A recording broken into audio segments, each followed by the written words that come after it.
So here we have a brand new copy of the newest edition of the Night of the Living Dead novelization.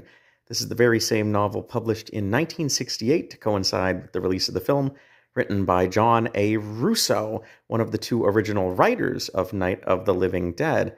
Let's see how it holds up.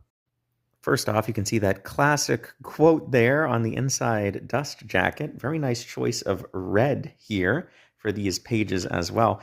We open up and we can see a foreword by none other than Simon Pegg.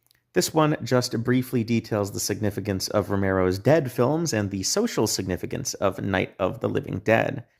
Then there is the 1974 introduction by George A. Romero.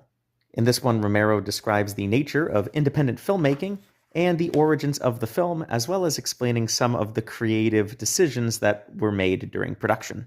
And finally, we have the preface by Russo himself, where he explains that the story was a collaboration between Romero and himself, goes into detail about who came up with what, who contributed what parts to the story, and talks about what eventually became Night of the Living Dead.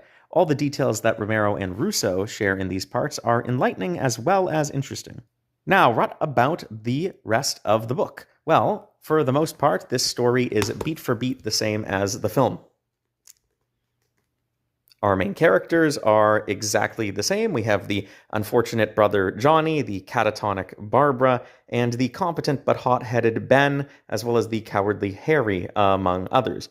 New additions to the character list are actually Sheriff McClellan and his deputy George, who are racing against time to find survivors in the countryside.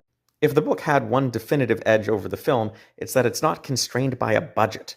Russo's language brings the dead to life, pun intended, I suppose, through vivid descriptions of their ghastly faces and bodies, as well as their actions. The undead here really are shambling corpses, and Russo adds some much-needed gore and violence to certain scenes, such as Johnny's untimely death in the graveyard. I was always disappointed in how the zombie never stops to feed on its victim in the film, a problem addressed in this story.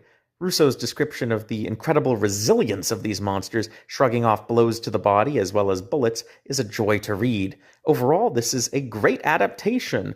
I would have liked to see a little bit more of an internal monologue for several of the characters. For example, I would have really liked to see things from Barbara's perspective while she's going crazy. However, if you've already seen Night of the Living Dead, this one is well worth reading for a fresh perspective on the story.